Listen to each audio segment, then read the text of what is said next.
The dust has settled just about. The teams are out. How is this third test going to pan out? Well, I've got Elko with me to chat through it all. How you doing, mate? Everybody, yeah, good to be here again, TT. Yeah, looking forward to the chance to 3-0 these Whingers. Very tongue in cheek there, mate, I'm sure. Now then, I think the single biggest factor this week in this game will be emotion from both teams. So it's like, can the Lions find the resolve to go out and find another massive performance after the series has already won? And for the Australian side, can they pick themselves up after what would be crushing disappointment this week following their performance and specifically how the sort of game was lost, I guess, in the final moments? What do you think on that?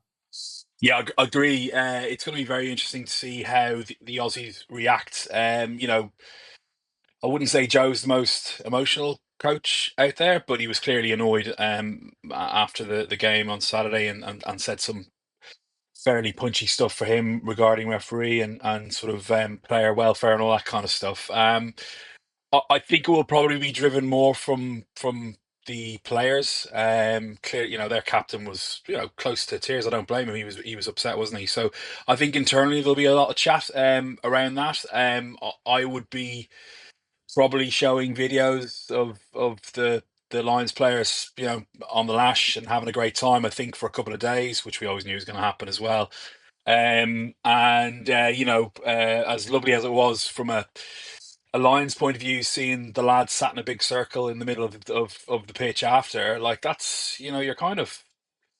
I'd be annoyed if I was an Aussie of that. So I think there'll be a lot of emotion coming from those guys, rightly so. And obviously the fact how the game ended and all that kind of stuff. I'm sure they feel pretty robbed. And then from a Lions point of view, yeah, it's it's a weird one because I thought there was going to be some guys who were going to be given an opportunity to prove how well they'd done, but actually there's some guys that have been picked again, and it's about loyalty, I think, and not loyalty, sort of a coach having faith in you, and you've got repaying that back. Interestingly, so yeah, I think and obviously as we now know, that was leaked by Pollock earlier on in the tour. They were always talking about a 3-0, which is again really really punchy. So they always had that in their locker, and they want to be the best ever touring team. So psychological, yeah, it's going to be really interesting to see whether one of these teams is a balloon with no air, or they both go at it again on Saturday. Yeah, completely. I mean, from the Australian side, Joe Schmidt spoke in the press conference about taking a pragmatic approach to this kind of stuff. What a surprise. I mean, that probably comes as no surprise to anybody. But Nick White praised him as well he said he sort of gave them the space to process everything. And as long as that took, he gave them the space to kind of be really down about it because those emotions are real. You should feel them and let them go through you and process. And it was only by Tuesday afternoon that they started apparently getting a bit sort of up again and sort of looking forward. So it's a massive psychological dump there. On the Lions side, I think you're right. Because they've always said 3-0, because in the back of their mind, that's always the way they were headed. I think even with the drama of last Saturday and the close nature of it in the end, I don't think the emotional dump will be quite as high for them because their goal has always been 3-0. So they haven't achieved that yet. So I think potentially they might be in better shape. However, with some of the Australian selections, I think Joe Schmidt is pressing a few emotional triggers there, particularly the one with Nick White in what will be his final international ever, retiring from the international game after this match. Now, Nick, they've got three very good scrum halves there, and they're all comparable, I would say. So I think it is. I think it's an emotional trigger that he's trying to pick to try and get these Australians up and just give them an extra reason to be motivated this week. Yeah, I mean, I don't know whether I'm more surprised that he's picked him or that he didn't pick him in the first place, particularly with line at 10. I don't understand, like, where is he coming from? But there might be something else going on. Because I don't think the scrum half particularly did much wrong, but I also think they've been missing experience through the first two tests. So yeah, and you're right. It is he's look. We know him from here, right? He's a really punchy, typical Aussie guy. Said some stuff in the build up as well. and probably much needed in there. You saw what someone like Skelton, who's experienced as well, can bring to the party. So I'd imagine he'll be geeing them up, and yeah, you know, it might well be because it's he's is this his last game, or is yeah, wow, okay. Well, it might, if he gets man of the match and wins the game for them, he might get tempted into signing on and doing a bit more, or he's probably off to Japan or something. I think he signed on for 1 more years with the Western Force, actually. But Ah, okay. I've done specific selection videos for both the teams earlier today, so I'll link those above Alco's head over there for you to go and check those ones out, where I go into a lot more detail about all the selections. But just briefly, also for the Australians, Alan Alatoa out, Tani Alatupo straight into the starting 15, and most importantly, Valentini out as well. He was so massive for them last week to be replaced by Tom Hooper. So some changes there. Losing Valentini is obviously a massive loss, but they've still got some good size and some good power in that Australian pack this week. Yeah, yeah, it'd be similar to what they did last week. It is a massive loss, I think, Valentini, and you know, I haven't heard whether is it injury. Presumably it is, and I wonder, that kind of explains why he was taken off at half time, because we spoke about that, didn't we? Rather than I think with Skelton he was brought off because his tank was empty, but I think probably, well, it's clear now Valentini obviously had something going on. So that's a real shame, and obviously losing their prop there is massive, I think, because I think he's quite a stalwart of the team. But this guy coming in is a bit of a monster as well, so that'll be interesting to see how he goes. Yeah, completely. Just to complete the Australian news there, Dylan Peach comes into the left wing for Harry Potter, who obviously got injured in the second test, onto the Lions. And some, like you said, really consistent selections here across the board. My question to you is, Elko, can you remember a Lions test series where the selections across 3 tests has been as consistent as this? I certainly can't. No, well, if you remember what I said, I said in our pod, I predicted that he was going to basically have a very different team for every test match. I honestly had on heart thought that was what was going to happen. We shared some texts earlier. I think Farrell is the most ruthless coach I've ever had. The joy to watch his teams and stuff. As a player, he was ruthless as well. It's crazy. Like, he is just, the old sort of analogy of you have your foot in your throat of your opposition and you don't let them up. He's literally doing that. He is, and he's fighting fire with fire, and you know, uh, but also he is rewarding two of the best subs from last week. Ryan, who we forgot to talk about in our pod last week, which we talked about after, who was outstanding. I thought who was taking names, and I know Cummings has been close, but I mean, he's rewarded him, and he's in, and he's starting, I don't. There's no argument for me. I think he, from what he did in terms of last week, and then Kinghorn's in for Lowe, which I've Lowe has had a lot of grief, I think, from outside about his levels. I think he's been one of the best players. I watched the highlight reel last night again, and he's involved in everything. He does. Okay, he's not an out and out sprinter and everything else, but he has so many inputs into the game. For Baz to drop him, who's one of his Irish sort of boys, and to bring in Kinghorn in is he's rewarding. He's shown that. Loads of heat in comments I've seen already today. People going bananas. That he's made the selection he's made, but he doesn't care. He is there for 3-0. He is there to win this game, and he's the 6-2 for me is so ballsy. So ballsy. I know the weather is meant to be close, but it's kind of going, well, we know what you did last week. We're gonna maximize. We're gonna bring in Ryan. We're gonna match you, and then when you're spent, we're gonna bring our guys in and absolutely take you to the cleaners. Um, but as I texted you earlier, the only thing I'm worried about is a back three injury, because I don't see how we cover everything. I know that can happen anyway, but I just don't see how with Farrell there. I just don't see how we can cover. Kinghorn can cover all back three, but if Kinghorn gets injured, then what? I don't know what we do. It'll be Mitchell on the wing, I presume, or Ben Earl. Well, either that or Jones. Jones will push out or play fullback. I think there's lots of good Yeah. variability in those back four players. They can all play everywhere basically. So I think we're Mm. okay. It's if we get two injuries that there'll be a problem, and then Mitchell will probably end up on the wing, or Curry might, Ben Earl might end up at centre. So when we're talking about this 6-2 bench, like, yeah, players like Ben Earl, players like Owen Farrell become invaluable because of the amount of different positions they can cover. Farrell in particular, because he covers 10-12, and nobody else can really do that on this trip. Yeah, yeah. And I don't look. I don't think. Obviously, that's not what he's thinking. Otherwise, he wouldn't do it. What he's thinking is, we're not going to have any injuries, obviously, and we're going to go after them. Use our strengths and their weaknesses, and like we did last week with Farrell coming on, very calm, and he's already got those ball players on in terms of attackers and stuff like that. So and they'll be tired. So it's. I just think it's class. Like I thought maybe Mac might be back in, but apparently he's. They said he's. Some of the guys are only 75%. I don't know. I think if it was a 2-1, I think he might be. I think McCarthy might be. Anyway, I think it's class from him, and I cannot wait. Obviously, I don't want anything to go wrong.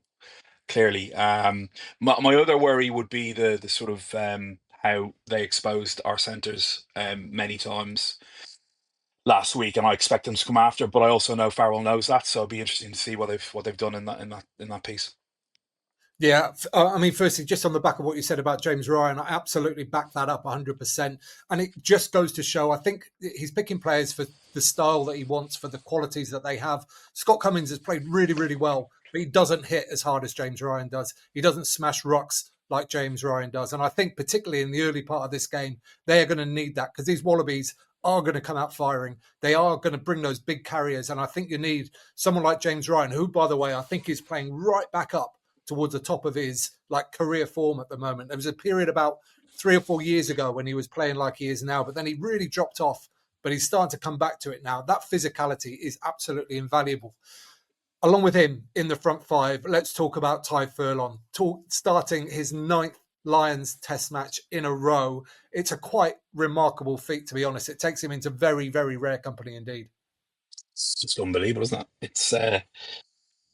It's and the scary thing is, I was chatting to someone else about sort of ages of players and things like that, and who might be on the next squad. I mean, he for a prop, he can go again, if they look after his body, sort of thing, and he's not superseded with some players coming through the youth in Dublin, but.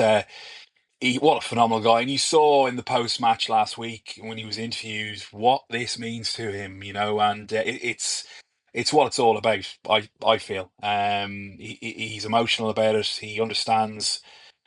I think he understands the magnitude of it himself, and I think he also understands, what an honor it is, and the guys trying to push him in behind, sort of thing. So hope his boots are all right. Yeah, Andy Farrell mentioned it in the press conference as well today. Just he loves seeing Ty Furlong on Lions tours because he's like almost like a different person. He just loves the environment. He loves everything about it so much. And that post match thing that you're talking about there, he sort of said, "I don't want it to end, but I do want to go back and see my family." So he got two very competing things there. You win both ways, basically, Ty. Well done. Okay, let's while we're talking about players that are playing towards the top of their potential, I just mentioned James Ryan there. I think he is.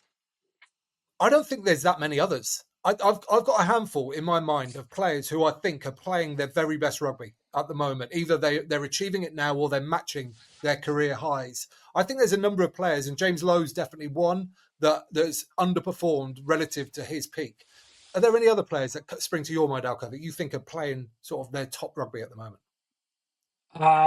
Such a difficult question, TT, because That's what I'm here for. um, yeah, I mean. Uh, I think Russell is, but in a different way to what he's known for. I think what some of the stuff he's done in Six Nations before and for Racing is more about the flair and throwing mad passes, which he did in the first test. But for me, he's come into his own in terms of his maturity and actually controlling. And yes, there was some lapses in and out last week, but like the touch finds last week were as good as you will see any time in the past or in the future. They were just unbelievable kicks, right? You just can't get any better than that. Gibson Park, I think, has been as good as you'll see out there at 9. But it's a funny one because it's for the Lions to succeed, it's not about players being the best that they can be. It's about them being the best for the team. And I think we saw that last week where guys where we said like you can give them some of the stuff that they were doing, you'd give them a 3 out of 10 or a 2 out of 10, horrendous mistakes, messing up. Um, but then sticking to task and then and doing some stuff 9 out of 10. For instance, James Lowe for the Ty Burn try, the way he got the ball, set it up, and then a chicken out the side was just like a magic highlight. So I think it's a hard question to. I don't think any of them. I know what you mean, but like if they're all at eights, then that's good enough. That's incredible. Whereas some might, Russell might be a 10, but then he doesn't allow the rest of the players to play outside him at eight. If that makes sense, I might be going all over the shop, but Yeah, no, yeah, it's a tough. I mean, Jack Morgan's been superb, but like it's yeah, it's a hard one. Thanks for that really easy question. well, Jack Morgan was one of the other players that I had on my list. I think he's playing as well as he ever played at the moment. I've also got Ellis Ben Genge. Ben White, I think, yeah, there's a good one. Yeah, he's been awesome, and he's not even in the squad. It's yeah. Sorry, who did you say yeah. there? Yeah, I got Genji as well, Ellis Genji, and I think Tom Curry, like the peaks he's Yeah, hit during the Test series, I think that's about as high as he's ever had. Also, Joe McCarthy, relatively new to international rugby, like he had a couple of huge games for Ireland a couple of years ago, and I think he's hit those heights again now as well. But lots of the others, I think, have played better in recent years for their nations than they have done for the Lions. People listen at home, let me know what you think. Are there any players that you think that are playing right at the top of their game? Now let's flip this around. Like, which players would you love to see play a real sort of worldie by their standards on Saturday? I'll kick it off. I would love to see Tommy Freeman have a properly good game because I think we all agree that he's been bubbling along. He's not been bad at all. He's done a lot of good things, but I've seen him play better for England in recent years than he has done for the Lions on this trip. So I'd love to see him have a really big game in this final test. yeah, yeah. He's on a bit of stick, but there's clearly something that Farrell and the coaches see in him that they know he's a major part of what they're trying to do, which excites me. Because he went looking for work again. I watched the game again. He took a couple of pick and goes towards the end. So yeah, I think Marrow for me would be one. I think he last week there was bits and bobs, but he's a guy who when he's at his best, think when he first came on the scene, how destructive he was, and probably captaincy and things like that, and also refereeing changes or changes to rules maybe has affected his game. But I'd love to see him have a. And it's a weird one because he got man of the match last week, but but I don't. I don't know. I'm not sure how he got it, but anyway, I'd love to see him go and maybe Dan Sheehan needs to pull his finger out as well. He's been a bit quiet. Okay, let's talk about the game itself. It is raining now in Sydney. It's going to rain all the way from now to kickoff, through kickoff, rest of the weekend as well. Conditions are going to be tricky for sure. So, with that in mind, how do we think this game's going to be going? I mean, I think one of the reasons Kinghorn's been selected is for his aerial game. There's no doubt the Lions will be looking to get some more gain from the aerial game, along with his excellent attacking play as well. You mentioned it last week as well. Gain line is going to be so important. I think for that first half an hour, certainly when the two packs are going to be absolutely battering into each other, who wins those collisions is going to be a real key factor into how this game goes in the early stages.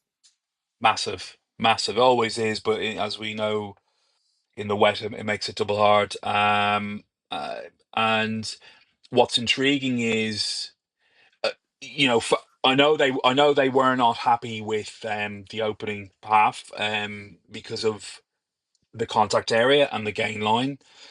Um, and I know that they want to take steps to stop that. So it's intriguing for me of how on earth are the Lions going to do that? One, keep the ball and have the ball more. But then in D, how do you stop Skelton? Obviously Ryan is probably one reason why Ryan's come in, but I cannot wait to see that because I think they're going to be angry and they're going to try. But I'm not sure they can. I think he's just too big. So it's going to be very interesting to see how they cope with that in the sort of opening salvos because they were clearly second best and that gave Australia so much momentum. So yeah, it's going to be interesting to see what how they fix that. Because it's another man test for Farrell's team.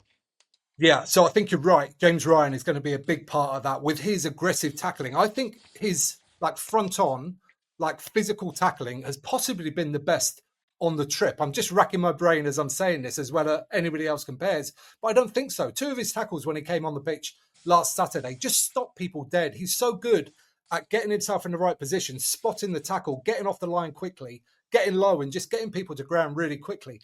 And if he can do that, that will present turnover opportunities. That'll present Jackal turnover chances as well, which could be a real key thing in this final test. Yeah, massively. As you're speaking there, I'm thinking about what Joe Schmidt is going to do with him because he knows he's going to be coming up hard and watch for some little trick plays there. But yeah, he's been pretty good, and I don't think I'm trying to think who else has put in some monsters. Probably Will Stewart has put on some biggies and Genji as well. But yeah, I think to be fair to Ryan, and you're right, he was at level. I think he's had some injuries, some concussions and stuff like that. So I can't wait to see him and Skelton going at it because there's some I would say there's some interesting hype between the two of them for sure. Yeah, absolutely. And while we're talking about second rows and tackling, I'd love to see Marrow start where he finished the second test in terms of his tackling height. So often in the first half and his whole career, typically, he's upright, he's grabbing, he's sort of soaking tackles. In the second half last week, he got his back flat to the ground and was whacking people. I'd love to see him start the game like that, making those tackles. I understand why he does tackle the way he does because he does generate turnovers from that. He makes people Yeah. lose the ball and stuff. But I think momentum's such a key thing. I'd love to see him just go, we are not accepting anything. We are going to smash you back all day long and start on that page. Yeah, 100%. Particularly as we know, the beginning of the game is so important, and don't worry about the turnovers. That's someone else's job, but just get in there and whack some people because I think they'll need to do that because we know what happens when Australia don't get front football. We saw that in Test One. But if they don't get it early doors in test two, you have that, but then you also have the cumulative effect psychologically of what that does to a team where you think it's going to go as well as it did last week, and that's where you had the lines on the rack, and then all of a sudden the lines, which is why I think it's fascinating the selection of how he's gone pretty much the same team, bar Ryan in the pack there. Yeah, absolutely. And another forward and tackling has just popped into my mind here as well. Dan Sheehan's played excellently. The only fault I'd have in his game across the test matches is he's sometimes been high in tackles as well. He got bounced off a couple in the first half last week. So I'd love to see, he can tackle properly. I've definitely seen him do it. So I'd love to see him make some genuine sort of top class tackles as well, particularly early in this game. Yeah, I think for the same reason. I think he likes to hit and throw them down and try and get a good jackal on early doors. So yeah, and it is interesting. Sorry, just thinking about big hitters. I think Kelleher is a tremendous defender and can really throw shapes. So yeah, he could have picked him, but you're not going to drop Super Dan, not a chance. No chance at all. Right then, prediction time. How do we think this game's going to go, Alco? Who's going to hold the power early? What's the score going to be like? High scoring, low scoring, and who do you think's going to win? Yeah, I think even though we've picked quite a like a obviously it's forward dominated because of the 6-2. I think we're going to open them up and there's going to be quite a lot of tries scored in the back late doors. I've got a funny feeling, and I think if his selection is right and they do match and they do take the wind out of sails, I potentially could see the wheels falling off Australia, even with the experience of Nick White there. Particularly with the emotional stuff going on, or we because we've been on the lash all week that it could be the other way around. So I'm going to go. I'm going to go. I think we're going to win by 2+ scores. I think it's going to be sort of 30, 35, 17, something like that. That's exactly. Is that exactly 2 scores? Or well, 2 scores plus a little bit. So that's my thoughts. Even in the rain, I think we're going to score some tries. You know what, mate? I was so funny listening to you there because my thoughts are almost exactly identical. I've spoken a lot in this episode in particular how I don't think the Lions have really played up to their potential yet, both individually and probably as a whole as well. I think they're going to take the wind out of these Wallabies sails during the first half at some point, and then I think we'll see it come together in various times and various moments. And I'm going to go a little bit bigger. I'm going to go 36-12, exactly 2 scores, I think. So I think the Lions will win. I think they'll win relatively comfortable in the end, and they'll almost like get to have that celebration lap before the final whistle. I think the Wallabies will fight hard. I think they'll battle really hard, but I just think the Lions will have too much quality. And once that emotional dump comes of them realizing that they can't win the game, I think it could just open up a little bit. Yeah, yeah. I mean, look, part of me wants us to be wrong and to see the Aussies, go well because nothing but respect for them. But yeah, it feels. I was amazed at their reaction last week in terms of what had happened and pundits and stuff like that, and all this talk about the death of rugby and stuff like that over there, which Jesus, I hope not. But the way in terms of the coaching staff and things like that, I just feel that's where one of the big edges we have is the motivational stuff. And it if it was 1-1, obviously it would be completely different because there's a chance there for them.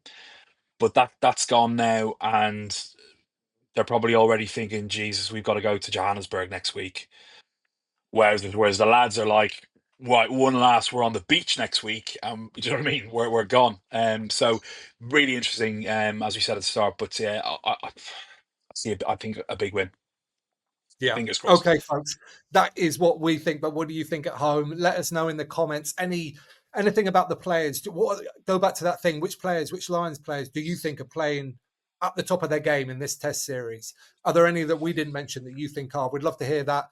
And any players that you'd love to see have a really big game in this final Test at the weekend. And lastly, who do you think is going to win? And do you think the game's going to go the same way as we do? Let us know in the comments down below. We'll join you there for a friendly conversation. Give this video a thumbs up while you're down there. If you don't mind, it helps other people find it. And for one last time, this Lions series, Elko. Oh, no. Well, we'll speak on Saturday, won't we? Obviously. Thank you very much. Thanks, buddy. Yeah, yeah. One last preview. One last preview, and then we'll hopefully we'll either be smiling smugly or I'll be as red as this t-shirt because Australia have done us on Saturday morning. Yeah, but like you say, even if they do, that'll be good for Australian rugby, which is good for the game overall. So there's definitely something in that. That's it, folks. If you want to subscribe, you can do it there. You can watch that one next. And don't forget to get out and play.